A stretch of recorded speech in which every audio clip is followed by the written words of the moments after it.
चलिए आज इंजीनियरिंग की दुनिया की एक ऐसी कहानी में चलते हैं जो जितनी मशहूर है उतनी ही सबक सिखाने वाली भी। बिल्कुल। ये सिर्फ एक पुल के टूटने की कहानी नहीं है। ये उस एक घटना की कहानी है जिसने हमारे सोचने और बड़ी-बड़ी चीजें बनाने के तरीके को हमेशा के लिए बदल दिया। तारीख थी 7 नवंबर 1940 और ये जो तस्वीर आप देख रहे हैं ये है टकोमा नैरोज ब्रिज, उस जमाने का एकदम नया बिल्कुल स्टेट ऑफ द आर्ट पुल। और देखिए इसका हाल, सिर्फ 40 मील प्रति घंटे की हवा में ये ऐसे मुड़ रहा है, ऐसे टूट रहा है जैसे कोई कागज की नाव हो। मतलब ये तस्वीरें देखकर आज भी यकीन नहीं होता। मजे की बात ये है कि ये सब कुछ अचानक नहीं हुआ। जिस दिन से ये पुल खुला यानी 1 जुलाई 1940 से ये अपनी अजीब लहरदार हरकतों के लिए जाना जाता था। हाँ, लोगों ने तो इसका मजाक में नाम ही रख दिया था, गैलोपिंग गर्टी, मतलब उछलती हुई गर्टी। इस पर गाड़ी चलाना लोगों के लिए किसी एडवेंचर राइड जैसा था, पर यह एक ऐसा रोमांच था जो बहुत जल्द एक बड़े खतरे में बदलने वाला था। पुल के गिरने से पहले उस आखिरी घंटे में जो पहले एक नॉर्मल सा उतार चढ़ाव लगता था वो अचानक से एक बहुत ही भयानक दो तरफा घुमाव में बदल गया। और ये सब तब शुरू हुआ जब एक केबल बेंड टूट गया और वो घुमाव इतना जबरदस्त था कि कंक्रीट के बड़े बड़े टुकड़े टूटकर नीचे पानी में गिर रहे थे। जरा इस कार को देखिए, बस सोचकर ही डर लगता है कि अंदर बैठे इंसान पर क्या बीत रही होगी। तो यहाँ सबसे बड़ा सवाल यही उठता है, आखिर हुआ क्या था? मतलब इंजीनियरिंग का इतना बड़ा कमाल इतनी आसानी से हवा में कैसे बिखर गया? इसी एक सवाल ने पूरी जांच को एक नई दिशा दी। अच्छा, अगर आपने अपनी फिजिक्स की क्लास में इसके बारे में पढ़ा है तो आपको सबसे पहली वजह बताई गई होगी मैकेनिकल रेजोनेंस। और सच तो ये है कि आज भी ज्यादातर किताबों में यही पढ़ाया जाता है। इसको समझने का सबसे अच्छा तरीका है एक झूला। सोचिए, अगर आप किसी को झूले पर बिल्कुल सही वक्त पर हल्के हल्के धक्के देते रहें तो क्या होता है? झूला बहुत ऊंचा जाने लगता है। तो थ्योरी ये थी कि हवा भी उस पुल को ठीक उसी की नेचुरल फ्रीक्वेंसी पर धक्का दे रही थी, जिससे वो कंट्रोल से बाहर हो गया। सुनने में ये थ्योरी बिल्कुल सही लगती है और कुछ हद तक सही है भी। रेजोनेंस का थोड़ा बहुत हाथ तो था, लेकिन वो असली विलन नहीं था। असली वजह कुछ और ही थी, जो कहीं ज्यादा खतरनाक और जटिल थी, जिसे शुरू में किसी ने समझा ही नहीं। और वो असली वजह थी एरो इलास्टिक फ्लटर। हाँ, ये नाम सुनने में थोड़ा मुश्किल लग सकता है, पर इस पुल के टूटने की एकदम सटीक वैज्ञानिक वजह यही है। अब इन दोनों में फर्क समझना बहुत जरूरी है। देखिए, रेजोनेंस में, जैसा हमने झूले वाले केस में देखा, एक बाहरी ताकत होती है जो बार बार धक्का देती है, जैसे हवा। बिल्कुल, लेकिन फ्लटर में ऐसा नहीं था। यहाँ तो पुल का अपना घूमना ही हवा में ऐसी ताकतें पैदा कर रहा था जो उस घुमाव को और बढ़ा रही थी। ये एक सेल्फ फीडिंग साइकिल बन गया था। मतलब जितना पुल घूमता उतनी ही ताकत पैदा होती और वो ताकत उसे और घुमाती। ये बढ़ता ही गया जब तक सब टूट नहीं गया।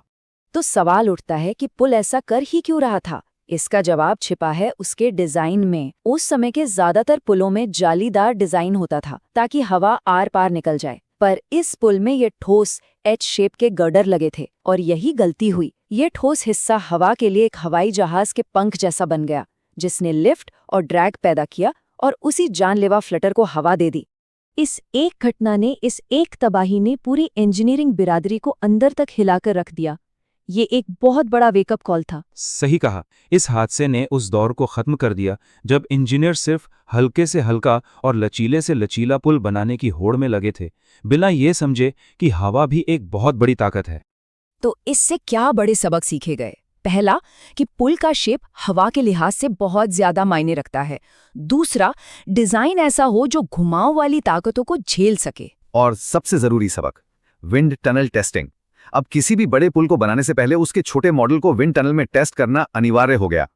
यही वजह है कि 1950 में जो नया पुल बना उसमें गहरे जालीदार ट्रस थे, ताकि हवा उससे लड़े नहीं बल्कि उसके आर पार निकल जाए।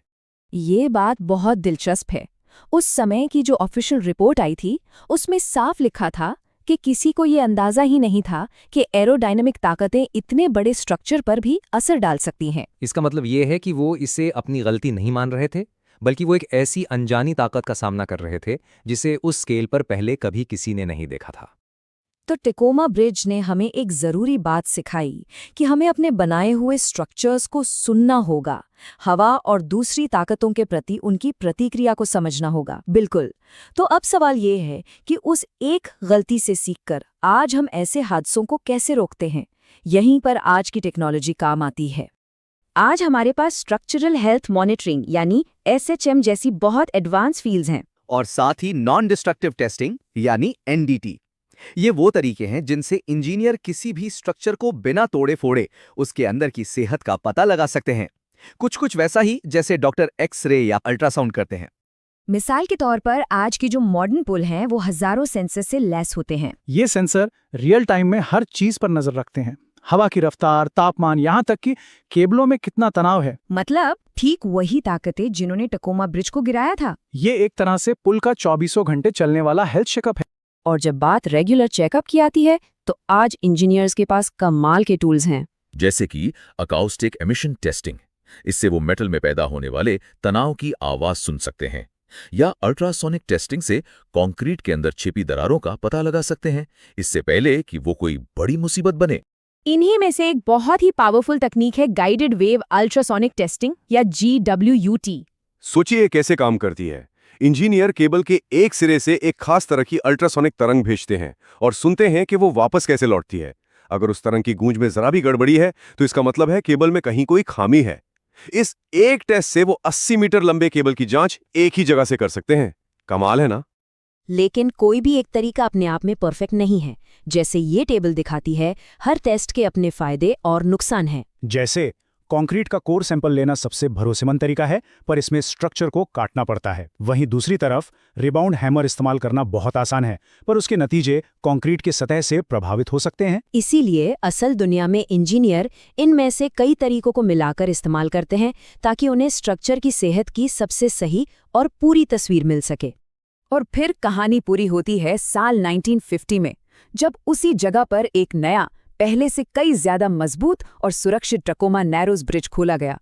और इसे बनाते समय उस हादसे से सीखे गए हर सबक को ध्यान में रखा गया था। और उस पुराने टूटे हुए पुल का मलबा वो आज भी समुद्र के नीचे एक आर्टिफिशियल रीफ यानी एक कृत्रिम चट्टान के तौर पर मौजूद है, मानो आने वाली पीढ़ियों के लिए एक चेतावनी की तरह। तो आखिर में गैलोपिंग गर्टी की कहानी हमें यही याद दिलाती है कि हम इंसान हमेशा सीखते रहते हैं, और कभी-कभी सबसे बड़ी नाकामयाबी ही सबसे बड़ी तरक्की का रास्ता खोलती है। और ये हमें ये सोचने पर भी मजबूर करती है कि आज की इस जटिल दुनिया में वो कौन सी अनदेखी अदृश्य ताकतें हैं जिन्हें हमें अभी भी समझना और उनकी इज्जत करना सीखना बाकी